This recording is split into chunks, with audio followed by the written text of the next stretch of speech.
Et là, vraiment, j'étais en train de contacter cette curiosité, cette découverte, cette expérimentation, et j'étais vraiment dedans dès le départ. 1, 2, 3, 4. La petite voix, la petite voix.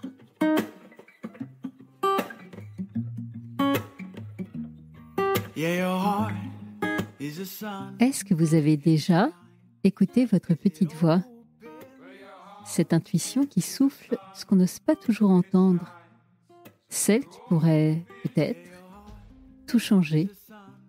Je m'appelle Herveline et comme vous, j'essaye, pas toujours avec succès, de suivre cette boussole intérieure. C'est pour ça que j'ai créé La Petite Voix, un podcast où des femmes et des hommes partagent avec émotion, parfois même avec humour, ces moments où la vie bascule et où tout devient possible. Chaque épisode explore des histoires de nouveaux départs.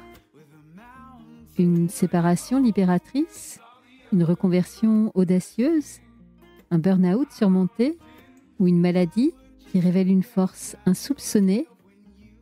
Autant d'histoires de doute, de peur, mais aussi de courage et de transformation. Chaque mardi, je vous invite à découvrir ces conversations intimes, sans filtre, des conversations qui vont nous éclairer, nous inspirer.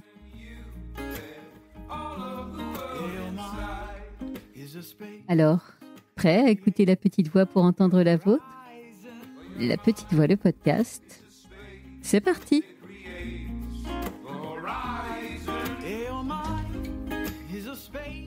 D'habitude, la petite voix, c'est un souffle qui nous vient de l'intérieur. Mais parfois, comme dans l'épisode du jour, elle nous arrive de l'extérieur, par une autre voix, comme un conseil inattendu qui change tout. Aujourd'hui, je reçois Solène, une femme qui pensait avoir laissé des chevaux derrière elle. Après une enfance passée dans des centres équestres, elle était certaine de ne jamais en faire son métier. Et pourtant, une parole glissée au bon moment va tout faire basculer, l'amenant à renouer avec cet univers qu'elle croyait avoir quitté.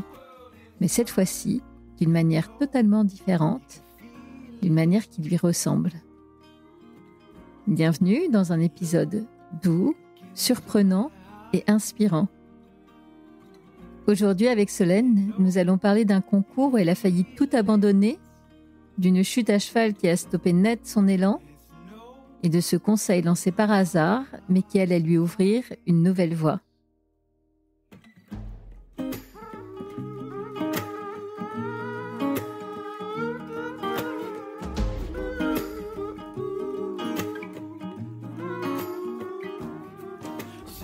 Eh bien, bienvenue Solène dans La Petite Voix, bonjour.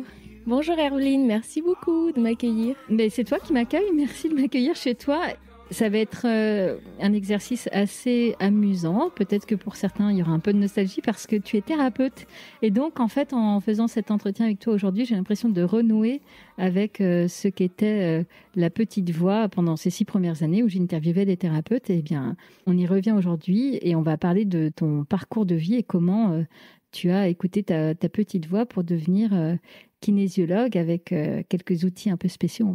On va y revenir. On va commencer, si tu veux bien, par évoquer bien ton enfance, en fait, de là où tu viens. Dans quel contexte et où, en fait, je suis née avec les animaux, puis principalement les chevaux, parce que mes parents, quand je suis arrivée, ils avaient des chèvres et ils avaient des chevaux, ils faisaient ferme équestre aussi. Donc, je suis née un petit peu dans ce milieu-là et j'ai grandi dans ce milieu-là et je les ai suivis dans toutes leurs aventures et leurs expériences. Et en fait, ils ont pas mal bougé dans différentes structures équestres qu'ils ont montées par eux-mêmes ou qu'ils ont repris. Et okay. En commençant avec le tourisme équestre et petit à petit, plus des centres équestres avec plein de disciplines différentes. J'ai eu la chance de vraiment expérimenter plein de choses au sein des structures et de grandir avec ça. Donc, tu ne te contentais pas de suivre tes parents de ferme équestre en ferme équestre, mais tu avais un vrai goût. Ils t'avaient un peu transmis leur passion pour le cheval. Oui, j'étais pas en mode le cheval, j'en veux pas. Ça faisait partie de mon univers. Ok. Ça faisait tellement partie de mon univers que tu vis cheval, tu penses cheval, et puis il y a des moments où c'était même presque des fois la confusion aussi, où presque le cheval est plus important que toi. C'est tout un contexte qui n'est pas non plus évident de vivre et de naître dans ce milieu-là parce que les chevaux, il faut qu'ils mangent, il faut qu'ils ont besoin de soins. Le vétérinaire, quand il passe, c'est pas le vétérinaire que coûte un chat qui va chez le vétérinaire, c'est beaucoup plus cher. Donc finalement, toute la dynamique familiale tournait aussi autour du soin au cheval et autour de même l'aspect financier. Donc à la fois, c'était vraiment tellement génial parce qu'en fait, c'est un sport qui coûte cher. Oui. C'était aussi quelque chose qui faisait partie d'une dynamique de vie dans laquelle tu peux pas t'en extraire facilement pour aller sortir avec tes copines. Mais parce que j'aimais ça aussi. Je restais dans cette dynamique parce que ça me convenait aussi. Tout ce qui était en lien avec la famille tournait autour du cheval. Donc c'est vrai qu'on pouvait retrouver beaucoup de bénéfices parce que finalement, le cheval mettait en lien les membres de la famille. Et puis d'un autre côté, sans les chevaux, qu'est-ce qu'était le lien avec la famille? Ça, c'est un regard vraiment de prise de recul que je te partage là maintenant. Oui, c'est ça. Bien sûr, sur le moment, tu n'en avais pas conscience. Sur le moment, j'en avais pas conscience. Et c'était tellement mon univers. C'était aussi tellement mon univers. Tu avais des frères et sœurs? Oui, j'ai un frère qui a 7 ans et demi de moins que moi, qui a lui aussi baigné dans cet univers-là. C'est aussi intéressant parce que, de mon point de vue, j'ai toujours vu qu'il avait vraiment du feeling avec les chevaux. Même si les chevaux me passionnaient, même si au départ j'avais une première idée de m'occuper des chevaux, par exemple en décriant des choses en lien avec le soin, de balnéothérapie, des choses comme ça en tête, j'avais ça en tête. Mais après, c'est vite passé à non, je vais jamais travailler dans le cheval parce que à la base, ma pensée, elle était en mode il y a trop de contraintes et on vit trop pour les chevaux ou pour l'animal et on s'oublie en vivant pour l'animal. Donc très tôt, je me suis dit ça, je vais garder le cheval avec moi à côté, mais je travaillerai jamais dans le cheval. C'était la première pensée que j'avais parce que j'avais toute cette expérience-là familiale, etc., qui à un moment donné pouvait être aussi assez lourde d'un côté. C'était tellement génial et en même temps tellement lourd. Le métier qui va t'appeler au départ, a priori, c'est la kinésithérapie, c'est ça? C'est ça. Pourquoi kiné? Parce que j'ai toujours été passionnée par l'humain quand même et passionnée par le mouvement. Et la kinésithérapie, c'était toute cette notion de rééducation par le mouvement, d'aller prendre soin de l'autre aussi. Il y avait cette histoire de soin, il y avait cette histoire de pouvoir à soigner d'une certaine manière et puis cette histoire manuelle en fait aussi. Moi j'ai besoin d'être dans le manuel, de faire quelque chose aussi de mes mains à ce moment-là. Et puis ce côté humain, c'est toujours resté là dans ma tête, de prendre soin de l'autre de cette manière-là, ça m'appelait vraiment très très fort à ce moment-là. Tu sais d'où ça te vient ce goût du soin aux autres? Parce que alors on a bien compris. Quand tu parles de toucher, il y a vraiment tellement un truc tactile avec les chevaux, avec les animaux en général. La conclusion que j'en fais, c'est que tu avais ce besoin-là du toucher. Mais en revanche, l'accompagnement, le soin aux autres, est-ce que tu saurais dire où ça va prendre racine? Moi, je pense que oui.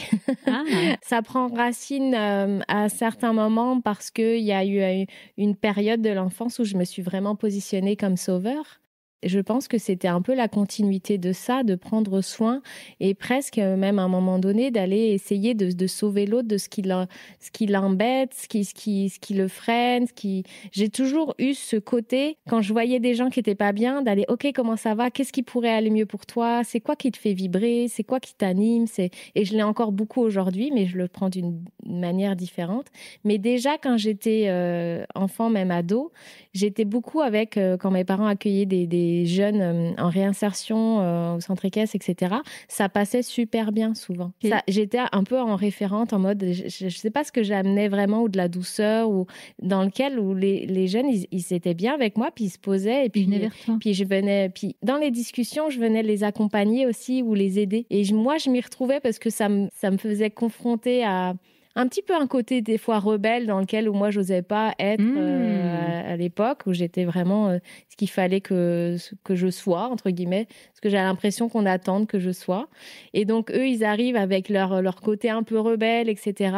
Donc moi, ça me faisait du bien d'être avec eux, et en même temps, eux, ça leur faisait du bien d'être avec moi à ce moment-là. Donc je pense que c'est quelque chose que j'ai toujours eu un petit peu, qu'aujourd'hui je vois différemment, que j'ai envie de sauver personne de quoi que ce soit, mais en tout cas cette notion d'aller accompagner l'autre et l'aider à se sentir mieux. Ok, donc la kinésithérapie, elle était au croisement de ces besoins-là, le mouvement, le toucher et quand même l'accompagnement, quoi. Ouais. Dans le corps, et vraiment d'aller accompagner plus les corps au départ, parce que j'avais pas cette notion de vraiment ce côté émotionnel, tu vois. Donc de s'occuper des corps, tu vois, vraiment. Puis au moins je m'occupe du corps et pas forcément d'autres choses. et même dans le ressenti de qu'est-ce qui communique le corps, mais dans le côté manuel, vraiment. Je fais mon bac scientifique, tout se passe bien. Je fais une première année Alors, pour rentrer en kiné à l'époque en France, c'était soit par une première année de médecine, soit par une prépa. Donc, je dis, allez hop, j'ai des bourses, je vais faire ma première année de médecine. Je me retrouve à Poitiers. Et en fait, vraiment pas OK du tout de me retrouver là. J'ai des problèmes de santé, j'ai beaucoup de crises d'angoisse à ce moment-là. Mais j'adore les cours, par contre. C'est de me retrouver en me disant, OK, on est 1500 dans l'amphi, il n'y en aura que 30 qui sont pris en kiné. Donc, il ne faut vraiment pas lâcher le truc. Et peut-être je me suis mis une grosse pression ou autre, puis j'étais à un endroit que je ne connaissais pas. J'étais pas hyper bien dans cette ville. Voilà, du coup, milieu d'année, on arrête, je rentre vers Nantes et je prends une fac de bio pour finir l'année. C'est OK, j'ai fini mon année en mode c'est catastrophique. Et par contre, je savais ce que j'allais faire après, c'est que j'allais faire une année de prépa. Une fois que tu as pu quitter cette fac où tu étais mal à Poitiers, est-ce que les crises d'angoisse se sont arrêtées? Tu te sentais mieux dans ta peau? J'ai vachement bossé. J'ai été accompagnée par une psychologue à ce moment-là. J'étais vraiment plus confortable dans ce côté à Nantes. Il y avait vraiment quelque chose de plus accueillant. Puis je me suis retrouvée aussi à un moment donné, quoi. Et oui. J'ai diminué la pression. De toute façon, j'ai fini ma fac de bio. Je comprenais rien en physique-chimie tellement c'était... Donc j'y suis allée en mode, il faut que je finisse. Je vais faire acte de présence, mais je suis là, puis je rencontre du monde et je sais ce que je vais faire après de toute façon. Donc là, il n'y avait plus d'enjeu, tu pouvais relâcher toute cette pression énorme que tu avais en fac de médecine. Et donc, qu'est-ce que tu as fait après, puisque tu savais après prépa kiné, donc je me suis inscrite à une prépa kiné qui a été la meilleure année de ma vie au niveau social, collectif, soutien, entraide avec des personnes que je connaissais pas. Et je me rappellerai toute ma vie de cette prépa. Et on rebâchait les concours. Et donc là, vraiment une super année. Et je passe les concours et je suis en liste d'attente. J'ai fait, moi, je fais pas 2 ans de prépa parce qu'en soi, j'apprends rien, on rabâche. Donc, j'ai une autre possibilité. Comme là, je suis pas prise en France, donc tout ça, ça se passe en France. J'ai dit, en Belgique, on peut y aller. C'est par tirage au sort et sur dossier. Donc, je me dis, le dossier est pas trop mauvais, c'est OK, il est correct. Et donc, on va faire les tirages au sort. Donc, on part avec ma mère et mon frère, le premier passage. Et là, on va se présenter à plusieurs... alors, je ne sais plus si c'est plusieurs écoles, mais au moins sur une école sur Bruxelles. Et puis là, on arrive à 6h du mat pour faire la queue, pour poser ton dossier et avoir un numéro de tirage au sort. On arrive de bonne heure, on fait la queue. Et là, 5 minutes avant, ce qui est vraiment très drôle, c'est que 5 minutes avant, il y a une personne qui me passe devant. Mais moi, je suis pas trop dans le conflit, puis je n'aime pas me prendre le chou pour ça. Donc, je dis, c'est bon, c'est pas grave, etc. On pose nos dossiers, on a nos numéros. Fin septembre, on a les résultats. Et là, pas prise. Et là, j'ai eu un petit truc en me disant, mais quand même, c'est quoi? Parce que la vie, elle est drôle. Je vais quand même regarder le numéro que je devais avoir à la base. Et là, le numéro que je devais avoir à la base, il a été pris. Est-ce que d'ailleurs, toi, tu te dis, peut-être qu'il faut que je révise un peu mes ambitions, peut-être que c'est pas OK, ou est-ce que tu restes accroché à ton envie? À ce moment-là, je suis focus. Je veux faire kiné, je me débrouille pour y aller. Et comment tu le vis alors, ce nouvel échec, en fait? Je me dis, quand même et tout, c'est pas grave, je suis en train de chercher une autre solution. Parce que je suis super forte pour trouver des solutions. C'est drôle parce qu'on sent effectivement une espèce de détermination et d'énergie à surtout pas lâcher le morceau. Et on en parlait en off, c'est quand tu rentres pas par la porte, tu rentres par la fenêtre, et si c'est pas par la première, c'est peut-être par la deuxième, et c'est un peu Voilà ce que tu es en train d'élaborer à ce moment-là, quoi. Et exactement. Puis je dis, c'est ça que je veux faire, donc je lâche pas, je suis déterminée. Ce qui est assez drôle aussi, c'est que entre le moment où on a déposé le dossier pour le tirage au sort, le premier tirage au sort, et le moment où on a eu le résultat, moi, j'ai eu une chute. Je suis montée à cheval et je suis tombée à ce moment-là. Et j'ai vraiment une chute où je suis tombée comme un piquet sur la terre, bien dur, sur la tête. Hein. Ok. Et donc, du coup, voilà. Donc, immobilisée et j'ai les vertèbres, les cervicales qui sont fêlées. Ah oui, donc quand même assez costaud, sans conséquences gravissimes, mais enfin, sur le moment, ça te met un peu à l'arrêt. Immobilisée pendant 3 mois. Ce qui est assez drôle aussi, c'est que j'avais anticipé. J'avais dit, si je suis pas prise au tirage au sort, je sais qu'en Belgique, si tu résides 15 mois en bossant là-bas, en ayant un contrat de travail là-bas, tu rentres sans tirage au sort. Donc, j'avais déjà anticipé, avant le premier tirage au sort, de dire, OK, je vais trouver un petit boulot là-bas. Ce qui voulait dire que j'avais convenu avec eux, si j'étais pas tirée au sort, le mois d'après, je commençais à travailler chez eux. Sauf que j'étais immobilisée. Et ouais. Donc, je pouvais pas aller bosser à ce moment-là. Je suis un peu au bout de ma vie, mais je garde le focus sur je veux faire kiné. Ok. Donc, je lâche toujours pas là.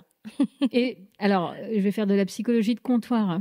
Mais tu sais, les signes, les machins, le fait de tomber sur la tête, de te prendre un choc brutal, tu te dis pas, ah tiens, peut-être que c'est le signe que la vie est en train de me dire que je suis pas sur le bon chemin. Eh ben à ce moment-là, je me le dis pas. Et puis même, je me dis, bah c'est ok, peut-être qu'il faut que je passe par un autre chemin, peut-être que il faut que je découvre autre chose. C'est vraiment, même si j'ai un grand moment de désespoir, mais je reste quand même là-dessus parce que ce qui fait 3 mois immobilisé, donc ce qui fait décembre, je peux bouger. Aller en Belgique en connaissant rien en décembre, il fait pas très beau.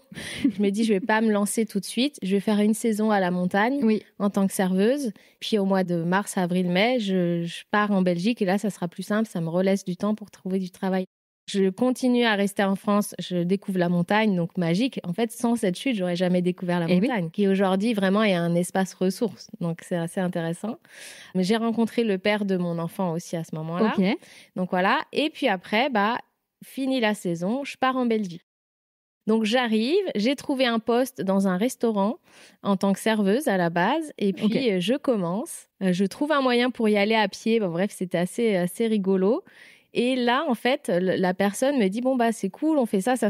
Sauf qu'en fait, pour lui, il voulait me payer au black. Et j'ai fait, non. Là, moi, j'ai vraiment besoin de ce contrat pour aller dans mon école, pour être kiné. On en revient toujours au même, on ne perd pas de vue l'objectif. Donc, je ne reste pas bosser chez vous. Et là, à l'époque, il y avait encore les cabines de téléphone téléphoniques avec des cartes prépayées. Oh là là, pour ceux qu'on connaît. Pour appeler. Et donc, j'appelle. Donc, qu'est-ce que je vais faire de ma vie live? Je vais trouver autre chose. J'ai jamais eu de problème pour trouver du travail, donc c'est OK. J'ai vraiment cette croyance-là et je vais dans la cabine téléphonique. Et dans la cabine téléphonique, il y a une petite affiche marqué Poney Club cherche animateur français pour animer les camps de vacances. Et j'ai fait, je les appelle, bonjour et tout, je suis française. C'est moi. Voilà, venez, faites un test le lendemain même. Donc, j'avais pas mon permis en plus à l'époque parce que j'étais en train de le passer. Et donc, il est venu me chercher, c'était dans le même village. Et là, j'ai fait un test et du coup, j'ai bossé avec eux plus de 15 mois derrière en tant que monitrice, animatrice poney. Ok, donc là, ça y est, tu remets mais c'est drôle. Oui.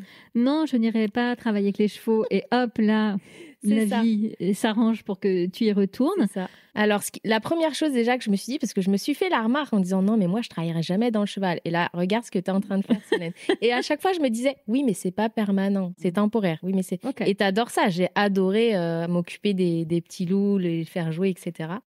Du coup, dans les 15 mois, il y avait encore la possibilité de faire un autre tirage au sort. Donc, j'ai fait le tirage au sort, toujours pas prise, au tirage au sort. Et puis, fini, j'ai bossé même beaucoup plus que 15 mois. Et j'arrive pour poser mon dossier et tout. Et là, qu'est-ce qui se passe? J'ai déménagé à Liège, même j'avais déjà tout déménagé, etc. Gardé mon petit emploi avec les poneys 1 fois par semaine. Et là, ils me disent, on peut pas prendre votre dossier. Et parce qu'entre vos 2 contrats, à un moment donné, il y a eu 2 contrats dans la même structure, il y a eu 3 jours de carence. Et ces 3 jours de carence, ils vous ont été payés par la France, de l'argent français, comme vous aviez bossé en France avant. Oui. Et donc, pour ça, on ne peut pas vous prendre. Donc là, je suis arrivée au bout du bout du bout. Oui, parce qu'en plus, on ne l'a pas reprécisé, mais ça veut dire que ça faisait peut-être quasiment 2 ans que tu étais en Belgique et donc que tu entretenais une relation à distance avec le futur père de ton fils. Enfin, tu avais fait des sacrifices finalement pour ce rêve-là. Oui, et en même temps, c'était une chouette expérience parce que ça a permis de vivre une relation. On savait pas si ça allait durer, pas durer. Ouais. Et c'était vraiment très chouette. C'est des moments où, waouh, que tu vis, qui donnent de la valeur aussi à ça. Oui. Et en même temps, dans mon fonctionnement, j'aime bien vivre mes expériences. Et là, je marche dans la rue en mode, mais qu'est-ce que je vais faire de ma vie? Là, je suis vraiment arrivée à un point au bout du bout, quoi. Donc, j'ai appelé, j'en ai parlé un petit peu à ma mère, etc. Et là, elle me dit, mais tu sais, j'ai vu qu'il y a un truc, ça s'appelle un peu de la kinésiologie, ça se trouve, ça pourrait t'intéresser, regarde ce que c'est. Puis en Belgique, il y a pas mal de choses. Je fais, bon, la kinésiologie, oh d'accord, je vais regarder. Toi, t'en avais jamais entendu parler avant ? Pas trop, non. J'avais entendu parler de chiropraxie, d'éthiothérapie peut-être à l'époque, mais pas trop. Et donc, je me renseigne, je regarde et je vois qu'à Liège, il y a un module de kinésiologie. Alors, c'est de Touch for Health à ce moment-là. Okay. C'est une partie du tronc commun de la kinésiologie. Je fais, bon, je vais le faire. En plus, ça pouvait être financé par quelque chose, je sais plus. J'ai réussi à y aller et je suis arrivée là-bas. On était un tout petit groupe. Et là, je me suis dit, heureusement que j'ai pas été prise en kinésithérapie. Très vite. Est-ce que c'est très vite direct ça ? Ah oui. Dans la première heure. Est-ce que ça veut dire que quand tu commences ton école de kinésio, tu n'as jamais pratiqué la kinésio en tant que cliente ? Non, ouais, même pas. En fait, le premier stage, donc c'est pas l'école que j'ai fait sur Lyon, c'est vraiment le premier stage qui faisait partie de ça, mais par une autre personne. Et oui, je suis arrivée là et déjà dès la première heure, je me suis dit, wow, c'est quoi ce truc ? Et après, je me suis dit heureusement, mais heureusement, merci de ne pas avoir été prise en kinésithérapie. Sinon, j'aurais jamais découvert ça, quoi. C'est ça. Est-ce que tu dirais, et ça c'est un truc amusant, que finalement, ta petite voix, elle s'est manifestée à travers la voix de ta mère ? Bah oui, carrément. C'est elle qui s'est mis, qui t'a soufflé ça en fait à l'oreille et qui a créé cette bascule en fait. Ouais, je pense que oui. Parce qu'en fait, c'était un film. Et puis après quand on a regardé ensemble, il y a une école sur Lyon, il y a quelque chose comme ça. Paf, la dynamique, elle a été enclenchée et ça a été d'une rapidité où j'ai pu intégrer l'école, la formation hyper rapidement, de trouver un plan de paiement parce que c'est des formations qui coûtent quand même un peu d'argent, où j'ai pu voir avec le directeur en payant par mois, etc. Et donc, ça s'est fait hyper vite. Depuis le début de ton récit avec la kinésithérapie, il y a un truc qui est long et puis on essaye, mais c'est laborieux. Quand tu acceptes cette bascule-là, finalement, là, tapis rouge, ça devient beaucoup plus fluide, finalement. Ça devient fluide, ça ne veut pas dire que c'est facile. Bien sûr. Mais en tout cas, oui, ça s'est fait d'une rapidité. Et là, à l'époque, je commence la formation en kinésiologie, j'ai 24 ans. La formation, elle commence d'abord en Belgique. Je fais un premier module de découverte en Belgique. Pendant combien de temps ça dure 2 jours, ça. C'est juste vraiment un des tout premiers stages. Ok. Et après, j'ai dit, je veux faire ça vraiment. Et donc, du coup, donc là, 2 jours et ça y est, toi. Ah oui. Donc là, tu as fait ton deuil complètement de la kinésithérapie et tu te relances avec l'énergie qu'on voit là, avec la même énergie pour la kinésio. C'est ça. Dans de la curiosité et de la découverte. C'est comme s'il y a quelque chose qui pétille vachement plus que de se retrouver en école de kiné, de me dire « Oh là là, j'en aurais eu pour 4 ans et finalement, ça m'aurait peut-être pas plu autant ». Et là, vraiment, j'étais en train de contacter cette curiosité, cette découverte, cette expérimentation et j'étais vraiment dedans dès le départ. Qu'est-ce qui fait que ça vibre autant ? Parce qu'il y a des choses très irrationnelles qu'on entend, en fait, quand t'en parles, c'est vraiment presque dans le corps que ça se joue, tu vois, ça t'anime. Mais quel mot tu mets à l'époque pour te dire, mais bien sûr, c'est là ce que je suis en train de comprendre de ce qu'est la kinésiologie, ça me parle. Je pense que c'est cette notion du corps qui parle, justement. Et du coup, de laisser la parole au corps. Alors, on est obligé, du coup, pour ceux qui ne connaîtraient pas bien ce qu'est la kinésiologie, Ouais. Est-ce que tu peux nous rappeler ce que c'est un peu pour comprendre pourquoi tu dis que le corps nous parle? Ouais. En fait, c'est vraiment une approche qui est hyper douce, qui permet d'aller interroger le corps. Souvent, on utilise un indicateur musculaire, on va tester, voir le tonus musculaire d'un muscle, qui va nous permettre juste d'interroger le corps, et ce corps-là va nous répondre soit par un tonus qui est plus ou moins fort, en fait, et on va poser des questions fermées. Donc, on parle à voix haute, et puis c'est le corps qui répond. C'est-à-dire que c'est pas du tout notre mental qui va répondre. Et ce que j'aime encore plus dans cette approche-là maintenant aujourd'hui, c'est à quel point en fait notre corps il est hyper riche d'informations et à quel point on peut aller derrière libérer les choses qu'il a besoin de libérer, poser des mots, poser des émotions, diffuser des émotions, reprogrammer des croyances, déprogrammer d'autres choses, et juste à partir de lui et de ses besoins. Et en fait, c'est comment on va aller voir de quoi lui il a besoin pour nous soutenir dans ce qu'on est en train de vivre aujourd'hui. Ce qui est drôle avec la kinésiologie, pour avoir fait des interviews avec des kinésiologues et l'avoir vécu moi en séance, c'est vraiment comme un travail. Moi, je dis toujours, j'ai l'impression que vous êtes des détectives et vous menez l'enquête. Parce que, en fait, à travers une série, il y a plein de questions, en fait, pendant une seule séance où, dis-moi si les exemples sont pas les bons, mais on va dire, est-ce que c'est un problème lié à ton père? Est-ce que c'est lié à ta mère? Et puis là, tout d'un coup, le corps va dire oui. Donc, toi, tu vas pouvoir tirer ce fil-là. OK, si c'est un problème lié à la mère, est-ce que c'est si, ça? Et c'est hyper drôle de vous voir travailler parce que c'est, voilà. Enfin, moi, je l'associe vraiment à un travail d'enquête où, effectivement, on comprend quand tu dis, le corps nous parle, quoi. Il nous délivre des précieuses informations. Ça m'a passionnée dès le départ. De me dire, waouh, comment... souvent, ça fait cet effet-là de waouh, comment il sait ça? Mais oui, c'est ça. En plus, ça me parle tellement, ce mot, par exemple, ou cette chose-là, ou à cet âge-là. Et ça, c'est tout de suite quelque chose qui m'a vraiment parlé dès le départ et qui m'a dit, OK, on y va. En fait, c'est encore plus riche que de les palper. C'est vraiment dans du plus subtil.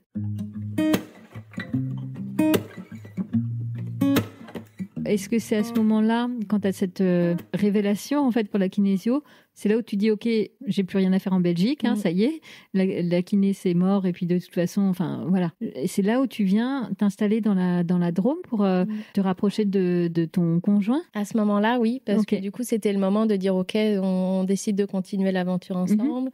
Puis moi, ça me faisait du bien de venir vivre ici et de découvrir une région, parce que finalement, la Drôme, je l'avais découverte un petit peu de temps en temps. Et en fait, j'ai trouvé vraiment une région, un département qui me passionne et dans lequel je me sens hyper bien. J'ai fait ma formation de kinésiologie, où j'ai appris beaucoup de choses sur moi, dont pourquoi j'avais besoin de la compétition avec les chevaux, parce que j'ai fait beaucoup de compétitions à l'époque. Et alors, pourquoi ? J'ai vraiment pris conscience de ce besoin de reconnaissance, de confiance, d'assurance, etc. Et ça m'a permis de faire le lien entre, avant, j'adorais ça, d'aller en compète, etc. Le moment aussi où disons, maintenant, j'en ai plus besoin, finalement. C'est aussi, je crois, à cette période-là, qu'un cheval va refaire son entrée dans ta vie et puis va vraiment t'accompagner pendant les années qui vont suivre. Tu peux nous parler un peu de ce cheval blanc qui s'appelait Irlandais? Avec plaisir. Quand je suis revenue, c'était le moment, tout était bien OK, installé, etc. Et c'était le moment de dire OK, ce petit cheval blanc qui était une chouette rencontre, c'est OK pour moi de l'accueillir à la maison. Là maintenant, j'ai tout ce qu'il faut pour l'accueillir. Il était chez tes parents? Il était chez ma mère. Et donc j'allais le voir de temps en temps, mais beaucoup moins. On est allé le chercher, puis j'avais trouvé une petite structure dans la Drôme pour pouvoir l'installer. Et à partir de ce moment-là, ça a été une belle expérience parce qu'en fait, il a vraiment participé à toute mon évolution qui a eu lieu avec la kinésiologie. Il faut juste se projeter dans le sens où la kinésiologie, elle permet, l'image qui est assez sympa, c'est elle permet d'enlever les pelures d'un oignon, comme si on était le cœur de l'oignon, puis on enlève des petites pelures, mais de temps en temps, on n'enlève pas tout d'un coup, etc. Eh bien, lui, il a vraiment participé aussi à ça. Et puis, on a enlevé nos petites pelures aussi à nous deux, c'est-à-dire qu'il y en avait une super, super relation, une communication magique déjà, c'était tellement génial. Mais dans mon process en kinésio, j'avais un mémoire à faire. Et dans ce mémoire-là, je me suis dit, j'aimerais quand même le faire en lien avec le cheval. Tiens donc. Tiens. Mais comme ça, c'est temporaire, hein, c'est pas permanent, je vais pas en faire mon travail. J'avais encore cette petite voix-là. J'ai essayé 2 choses. La première chose, je me suis dit, je vais aller voir, à l'époque, j'avais ce mot-là, je l'ai plus du tout aujourd'hui, je vais aller voir comment je peux utiliser le cheval pour être un catalyseur d'objectifs. C'est-à-dire qu'en kinésio, on travaille souvent avec un objectif, qu'est-ce que j'aimerais faire que j'arrive pas à faire. Et puis, donc, on va voir. Et en fait, c'était tellement puissant, parce que le cheval est tellement puissant pour te ramener là où tu dois être à ce moment-là et cibler le truc que tu as à travailler, qu'il fallait que j'ai ma table de massage pour que la personne elle puisse s'allonger et vraiment qu'on aille dans l'émotionnel qui a besoin de travailler. J'ai fait, c'est bon, je vais pas me trimballer la table de massage dans les écuries à chaque fois. Ou dans le... Donc, je fais pas ça. Et après, je me suis dit, mais j'ai quand même envie d'aller expérimenter autre chose et encore plus même pour moi et ce petit cheval blanc. C'est comment une partie de la kinésiologie qui s'appelle l'éducation kinesthésique, le brain gym. Je sais pas si tu vois. Ouais, c'est des exercices très pratiques. C'est des mouvements qui permettent justement de remettre du lien entre ce qui se passe dans ton corps, dans ton cœur et dans ta tête. Et que j'adore parce qu'on est dans le mouvement. Et donc, je me suis dit, tiens, je vais aller expérimenter chacun de ces mouvements avec mon cheval. Alors que je les fasse à pied, que je les fasse à cheval et que je les fasse dans son espace ou pas. Quand tu dis je vais expérimenter des mouvements avec mon cheval, il est à côté de toi et tu fais des mouvements? Ouais, tu lui fais pas faire à lui.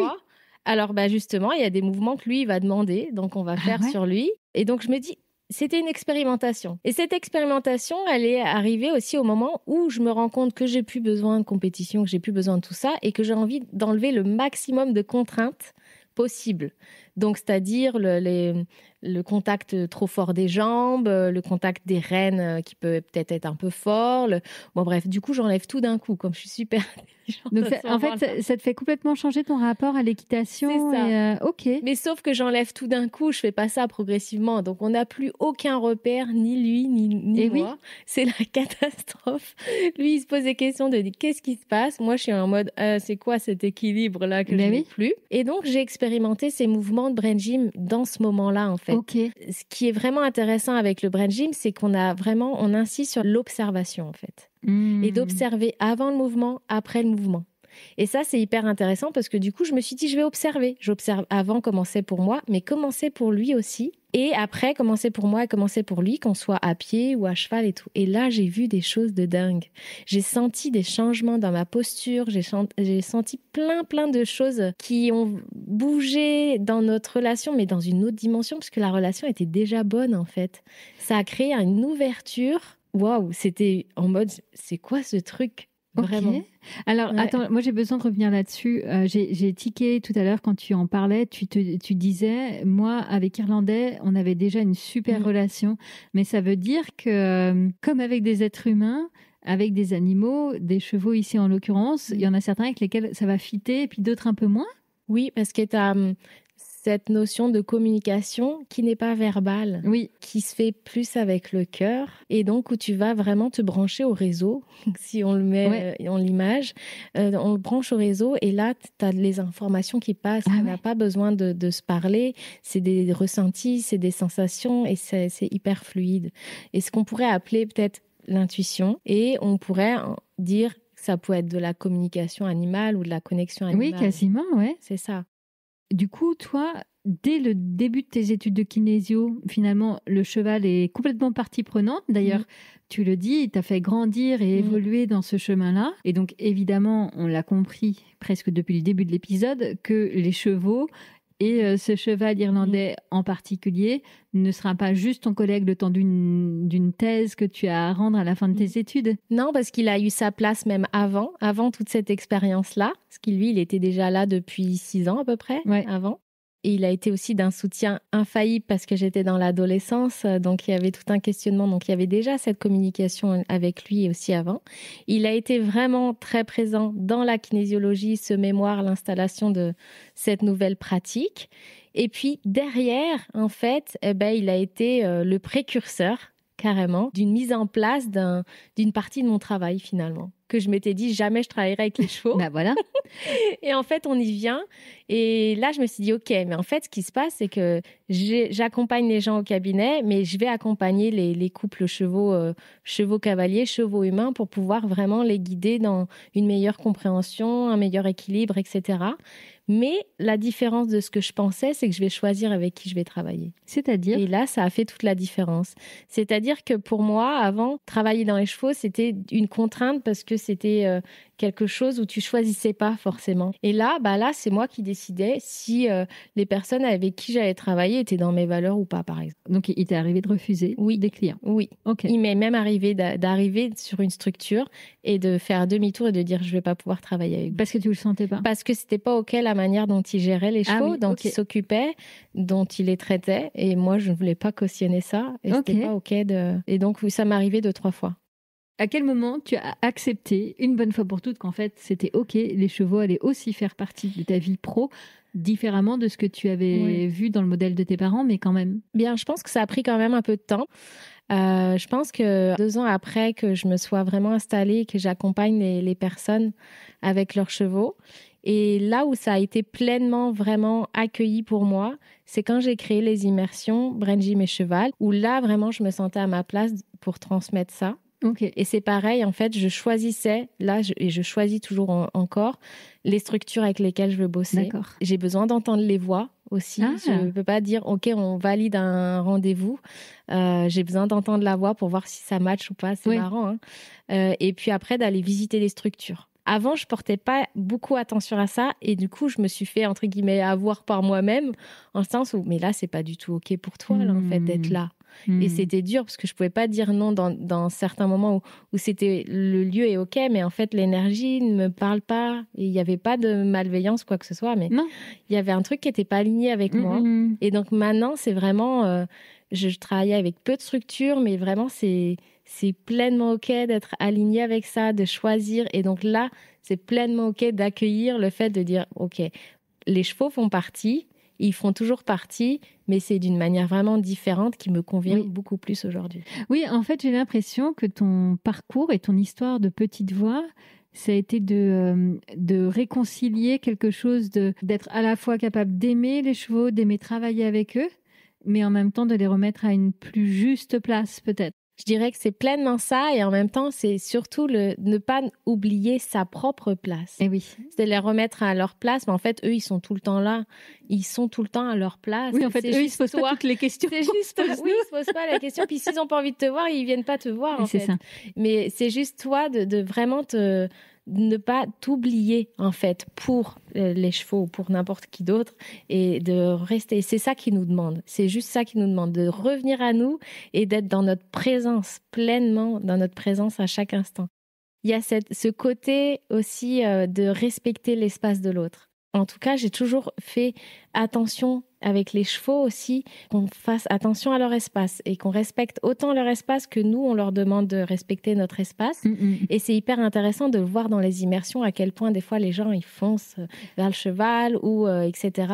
Mais quand le cheval fonce sur eux, ça va pas. Et alors, oui, c'est la même attitude. Et donc, c'est hyper intéressant. Donc, c'est vraiment cette notion, mais c'est aussi cette pleine présence. Si je suis vraiment dans cette présence, je ne vais pas foncer d'un coup dans l'espace de l'autre. Je vais prendre le temps d'aller accueillir l'espace de l'autre et ouvrir mon espace.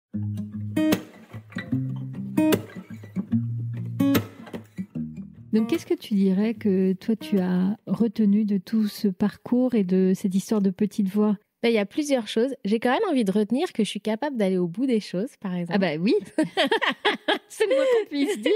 Et puis derrière, il y a aussi une certaine résilience par rapport à cette histoire et par rapport à ce contact avec les chevaux. Et puis, ce que j'ai aussi appris, c'est cette notion de finalement, je pense que ma place, elle est aussi là pour transmettre ce qu'ils ont à partager et que c'est bien, que c'est le moment, que ça fait un moment que c'est le moment et que eux ils savent, mais que moi j'ai eu du mal à vraiment me sentir pleinement légitime, à m'autoriser. Et puis j'avais besoin de vivre toute cette expérience pour me ramener dans du choix. En fait, et d'avoir pris conscience que j'ai le choix et je fais ces choix-là et c'est OK. Tu dirais quoi à Solène qui avait, je sais pas, 12 ans, là, dans la ferme équestre et qui se disait quand même, parfois ces chevaux, je les aime, mais qu'est-ce qu'ils prennent de la place? en fait, je l'écouterais dans le sens où oui, t'as raison, en fait. C'est vraiment, t'as raison, là, c'est dur. Et en même temps, t'as vu comme c'est trop génial. Et à quel point, finalement, serre-toi-en et pas se servir dans l'utilité des chevaux, mais plutôt inspire-toi d'eux. En fait, plutôt, je lui dirais là, inspire-toi d'eux parce qu'ils ont vraiment plein de choses à t'apprendre là. Donc, ouvre-toi et inspire-toi d'eux pour pouvoir kiffer ce qui t'attend là. J'ai quelques questions rituelles que j'aime bien poser à mes invités en fin d'entretien. Ma première question, c'est que j'aimerais savoir si tu as une lecture qui t'a particulièrement aidé et éclairé pour avancer dans ton chemin de vie. Oui, j'en ai une que j'adore et que je prête à beaucoup, beaucoup d'amis. Ça s'appelle « Suis ton âme, elle connaît le chemin » de Virginie Bobet. Et c'est une lecture qui m'a énormément soutenue il y a quelques années, qui pourrait être sur ta table de nuit pour pouvoir retourner des fois dans des pages. Et dans le même style, est-ce que tu as un conseil en rituel bien-être ? Toi qui es kinésiologue, j'imagine que tu manques pas d'idées en la matière, mais qu'est-ce que toi tu utilises au quotidien ? Alors moi, j'utilise le mouvement. Ok. Et en nature, en fait. C'est d'aller dans la nature tous les jours, même si c'est 5 minutes, que ce soit 5, 10, 15 ou 1 heure, 2 heures, d'aller en nature et de bouger. Et déjà, la base. En fait, pour moi, c'est vraiment une des bases que je fais tous les jours. Et je sens que quand je le fais pas, je suis un petit peu en apnée. Et je m'en rends pas compte, c'est quand mon discours change à l'intérieur de moi que je dis « Oh, est-ce que tu es allé dehors même s'il fait pas beau ?» Et non. Et donc là, et donc dans le mouvement, que ça soit du jeu, que ça soit de la marche, que ça soit... De l'équitation ? Tu montes encore les chevaux ? Non, là en ce moment, je monte plus du tout. Je monte plus du tout. Si, j'ai des amis, mais j'ai plus de chevaux avec moi parce que Irlandais est parti depuis un petit moment. Et donc, je profite des chevaux des amis ou des structures avec lesquelles j'évolue. Mais là, je monte plus trop à cheval en ce moment. Ce que j'aimais le plus, c'était même de me balader à pied avec eux. Même si on pouvait être à cheval, etc., il y a tout ce qui se passe en plus. C'est cette connexion-là, cette connexion et cette subtilité qu'on peut retrouver aussi à pied. Et moi, ça me fait du bien de bouger mon corps aussi. Et Solène, est-ce qu'aujourd'hui, tu es heureuse ? Aujourd'hui, je pense que je peux dire que je suis heureuse. Et je pourrais dire que c'est sans cesse... je le prends jamais pour acquis, par contre. Et c'est sans cesse renouvelé chaque journée, en fait. Donc aujourd'hui, là, maintenant, je peux te dire que je suis heureuse de partager ce petit temps avec toi et les auditeurs. Eh bien, écoute, le plaisir est partagé. Vraiment, je te remercie pour ce joli récit, ce parcours qui nous montre combien parfois ça vaut le coup de s'accrocher à certains rêves, même s'ils nous mènent dans une impasse. En fait, c'est toujours pour nous amener ailleurs. Et je trouve que tu en es une bonne illustration. Et j'aime bien aussi l'idée, en t'écoutant, que notre petite voix, elle peut nous parler à travers nos proches. Et en l'occurrence, chez toi, c'était avec ta maman. Donc, merci beaucoup pour cet échange, Solène. Merci à toi, Héroline. Avec plaisir.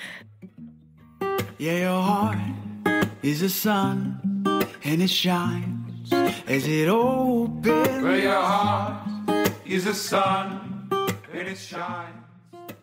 Voilà, La Petite Voix, le podcast, c'est fini pour aujourd'hui. Si vous avez aimé cet épisode, parlez-en autour de vous. Le bouche à oreille, c'est magique pour faire découvrir un podcast. Alors envoyez le lien de cet épisode à vos amis et vous verrez, ils vous remercieront. Et d'ailleurs, si vous voulez être sûr de ne rater aucun épisode, avouez que ce serait dommage, abonnez-vous à La Petite Voix sur votre plateforme d'écoute, Apple Podcast, Spotify, YouTube ou autre. Profitez-en d'ailleurs pour m'y encourager avec des étoiles, des bonnes notes et des commentaires. Non seulement ça fait plaisir, mais ça aide vraiment à faire découvrir le podcast à d'autres auditeurs. Je partage aussi les coulisses du podcast sur Instagram et Facebook. Et mieux encore, abonnez-vous à ma newsletter sur mon site lapetitevoix.co. C'est là que j'ose vous raconter tout ce que je ne dis pas ailleurs. Ça fait beaucoup d'infos, je sais, c'est pour cela que j'ai mis tous les liens dans les notes de cet épisode. Allez, je vous donne rendez-vous mardi prochain. D'ici là, portez-vous bien et soyez heureux. Your horizon. Well, your mind is a space that creates the horizon. Your mind is a space that creates.